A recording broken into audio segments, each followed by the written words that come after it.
Did you know if you've installed acoustic panel boards just like this, you can still hang pictures and fit shelves? I'm fitting 6 shelves in total, 3 on each side at 3 different heights, and each shelf is a different length.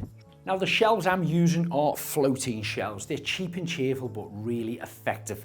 They're hollow, lightweight, and they come with a bracket like this. You fix it on the wall, level of course, and then the shelf itself slides onto the bracket so it's concealed in there, and that gives it the impression it's floating. So the back of this, you've got 2 little pilot holes in here. These are kind of for grommet screws to go in after and catch onto the actual bracket. I place this down, I put a set square across here and then a marker line there, and I do the same again with that one with my pen. And that way, when I bring this up, place it into position, I can offer it up here. Normally I'd use a spirit level, but I'm going to follow the slats on the wall here. So I've offered it up there, and directly below there where my marker pen is, a little bit of sod's law, it's not landing on the actual wood, so I'm going to have to mark in between the felt behind my slats. I can remove that. I get my bracket, which of course is going to be in the center of them. There's my mark on the wall, is here, and that's where I want my pole, right in the center of there.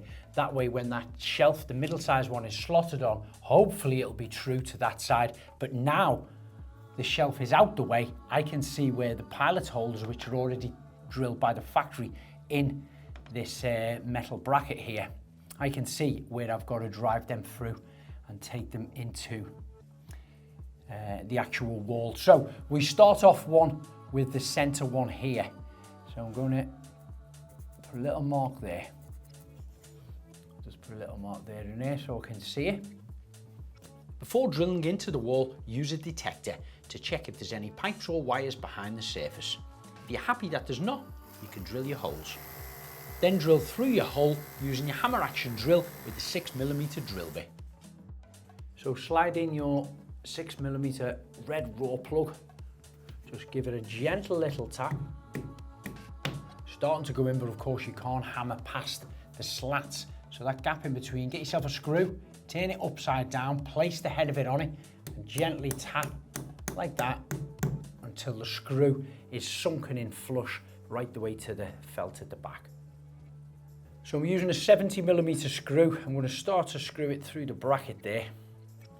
It's quite tight, but it has to be minimum of 70mm because your panels are probably about 20mm, and then you've got your foam, your felt on the back of it, which is about 10. So that's just biting now into that screw. I'll take a cordless and drive it in.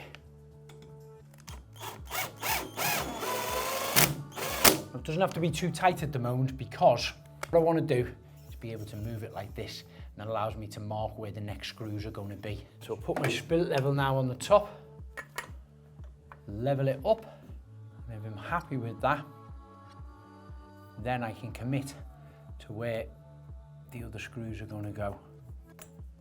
Here and here.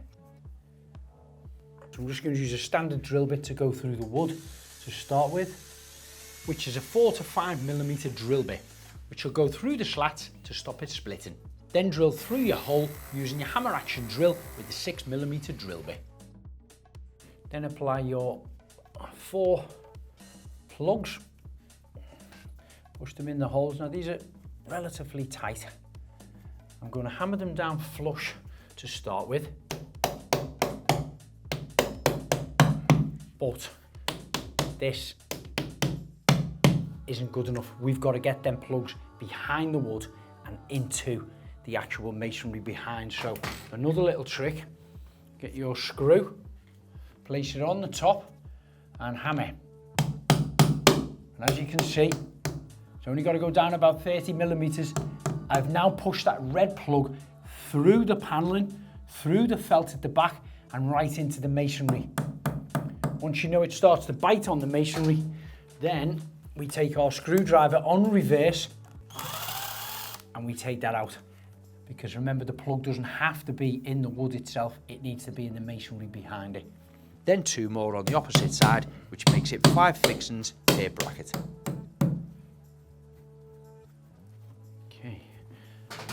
Then we realign that back up again and we place our screws through the wood, and you'll feel them start to bite in that masonry. That's why we have to use a minimum of 70mm screws for this type of fixing. Now place the screws through the bracket. Start to wind these in by hand and you'll feel them start to bite into the plug behind. Now, one criticism I have about these brackets, I like them because they are cheap and cheerful and they're easy to fit and they look effective. However, I wish the manufacturers didn't pre-drill these holes so close to that bar, because it makes it very difficult trying to get a screwdriver in. If you're watching and you're the manufacturers, just move it over 5 or 10mm and it makes life easier. That one's simple. These ones are hard. What I do is I don't drive it all the way, I just get it in so far and then I jump to this side and do that so far, and then the same again with the other screws. And then you can see it starts to slip. This is an impact driver, that's why you can hear that noise hammering it, but it does start to slip because they're so close to that. So what I'm going to do is change that and use a longer one, see if this helps.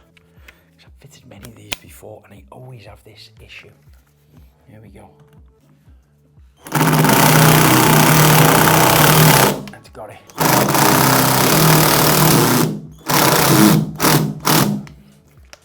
Nice and solid. Same again here.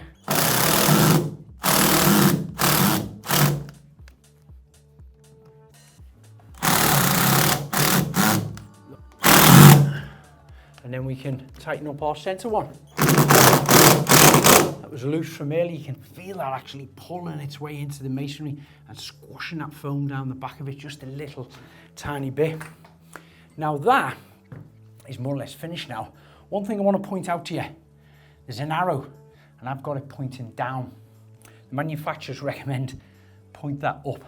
And then when you place these on, you've got two little holes here in the top. Now, I've done it this way on purpose because when I slide this on, I can find the hole there at the back. There we are, I slide them on there. Now, normally you put them little grommet screws just on the underside and that stops the shelf from sliding off. However, I've done them upside down because we've got these quite high. From underneath, we're sitting down on desks. I don't want to be looking up at them grommets. I'm going to have them on the top and then they're going to be covered with ornaments and things like that, some books. So that's why my arrow is pointing down. But you at home, if you're having a lower level, you know, some people put them above a radiator, etc. You would have the arrow pointing up and that way you put your grommets from the underside and they're not seen. Now for the third shelf, I'll do exactly the same as above. Line them up to the others with the same distance between them. Drill the pilot holes first so the slats don't split. Follow through with the 6mm masonry drill bit. Add the plugs, place the bracket into position and drive your screws in to secure the bracket, making sure it's level. Then you can slide the floating shelf onto the bracket into position. Now I've got 3 on one side complete. I'm going to do the same on the other side, making sure that all 3 are level with one another and the same size gap between them. But on this side, making sure that the left-hand side shelves are flush, giving it a symmetric look with the opposite side.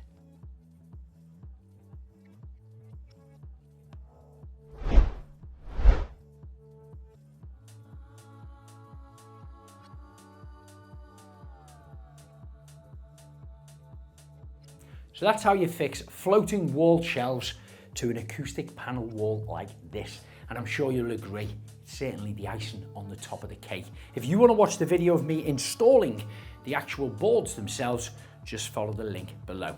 If you'd like to see more how-to videos, follow us on all social media handles.